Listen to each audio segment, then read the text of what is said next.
Assalamualaikum warahmatullahi wabarakatuh. Sebelum saya jelaskan, saya akan memperkenalkan nama saya.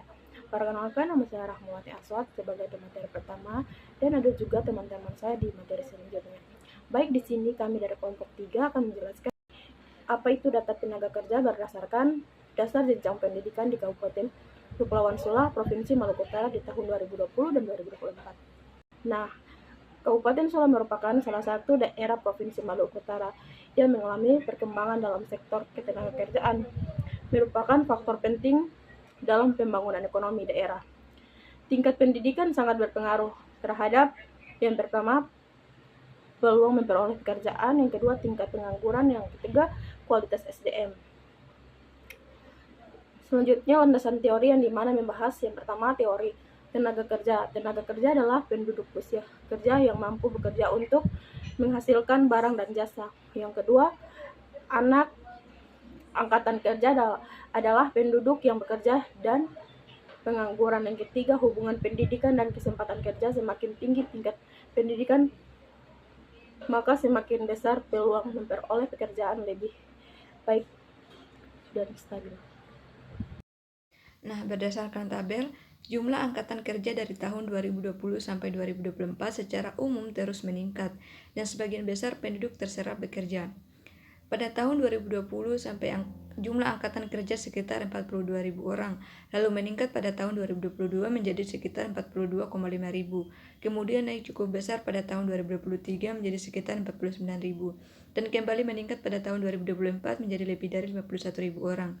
Jumlah penduduk yang bekerja juga terus bertambah setiap tahun, sedangkan jumlah pengangguran relatif kecil dan cenderung berfluktuasi.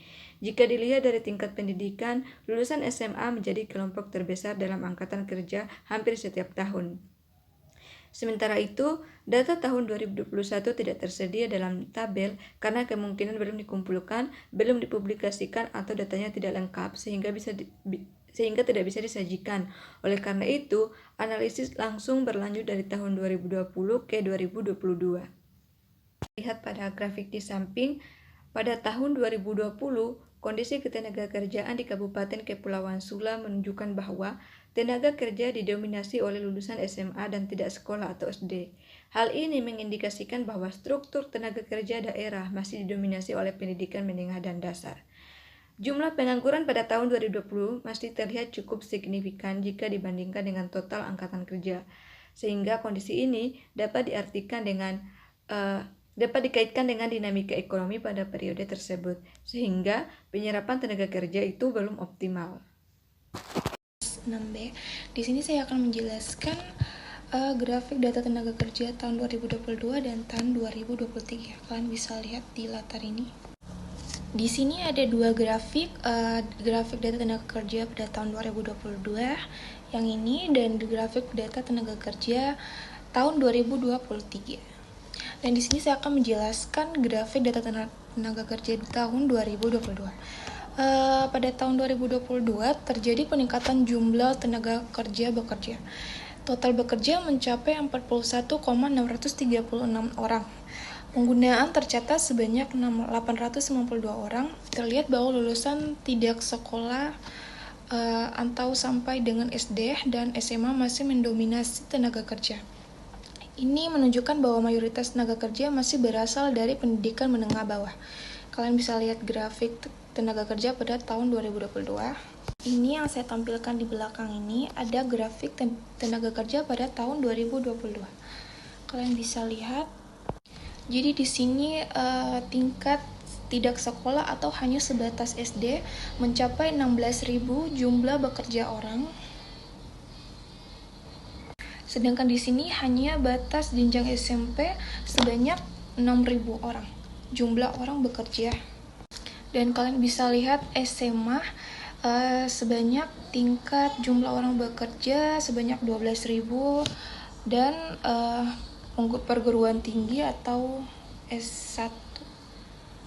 Baik, kita akan lanjut grafik data tenaga kerja pada tahun 2023. Saya bisa jelaskan pada tahun 2023 terjadi peningkatan yang cukup signifikan. Jumlah bekerja mencapai 47,665 orang dan pengangguran sebanyak 1.308 orang. Jenjang SMA kembali menjadi yang tertinggi, naik dalam jumlah bekerja maupun pengangguran. Hal ini menunjukkan bahwa semakin besar jumlah lulusan SMA yang masuk ke pasar kerja, semakin besar pula persaingan yang terjadi. Kalian bisa lihat grafik data tenaga kerja pada tahun 2023. Iya, kalian bisa lihat grafik. Jadi yang biru itu bekerja dan yang warna orange ini pengangguran. Kalian bisa lihat pengangguran di grafik data tenaga kerja pada tahun 2023 ini. Seperti tadi yang di atas saya bahas, pada grafik data tenaga kerja pada tahun 2022, tidak sekolah atau hanya sampai SD sebanyak 16.000 dan SMP sebanyak 6.000, SMA sebanyak 16.000, perguruan tinggi atau kuliah sebanyak 8.000. Ya, kalian bisa lihat. Sedangkan pengangguran sebanyak minus 0 atau 2.000. Baik, itu saja yang saya dapat jelaskan tentang grafik data tenaga kerja pada tahun 2022 dan grafik data tenaga kerja pada tahun 2023.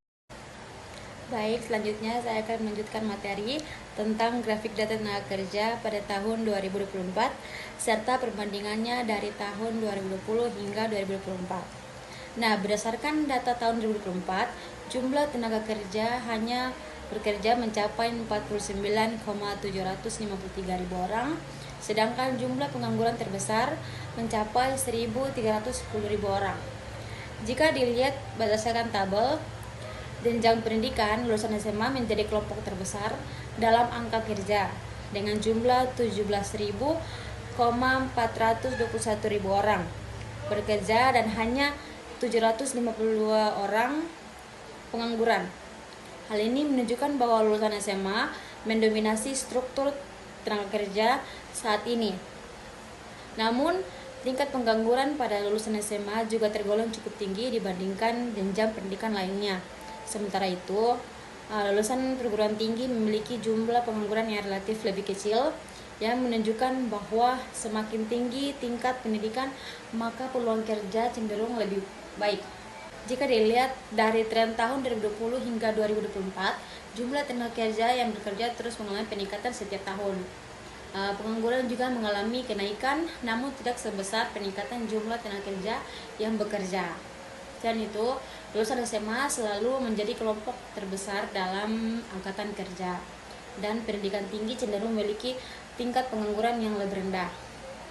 Kemudian dari data ini dapat disimpulkan bahwa pendidikan memiliki peran penting dalam meningkatkan peluang kerja dan mengurangi risiko pengangguran. Sekian materi dari saya kembalikan ke moderator. Assalamualaikum warahmatullahi wabarakatuh. Perkenalkan, nama saya Nuremi Jalila, mahasiswi semester 6 dari Fakultas Ekonomi dan Bisnis, Prodi Ekonomi Pembangunan. Di sini saya akan menjelaskan apa itu analisis umum. Selama periode 2020-2024, jumlah tenaga kerja di Kabupaten Kepulauan Sula menunjukkan tren peningkatan secara bertahap. Pada awal periode 2020, kondisi ketenagakerjaan masih pada tahap pemulihan ekonomi. Selanjutnya, mulai tahun 2022 hingga 2024 terjadi peningkatan jumlah tenaga kerja bekerja yang cukup signifikan. Jenjang pendidikan SMA secara konsisten menjadi kelompok dengan jumlah tenaga kerja terbesar setiap tahun. Ini menunjukkan bahwa struktur tenaga kerja di Kabupaten Kepulauan Sula masih didominasi oleh lulusan pendidikan menengah semester, itu lulusan perguruan tinggi yang memiliki jumlah pengangguran yang relatif lebih kecil dibandingkan jenjang lainnya, yang menunjukkan bahwa pendidikan lebih tinggi cenderung memberikan peluang kerja yang lebih baik. Di sini kesimpulan: 1. Jumlah tenaga kerja di Kabupaten Kepulauan Sula meningkat setiap tahun. 2. Jenjang SMA mendominasi angkatan kerja. 3. Tingkat pendidikan yang tinggi cenderung memiliki peluang kerja lebih baik. 4. Pembangunan kualitas pendidikan tinggi untuk mendukung pertumbuhan ekonomi.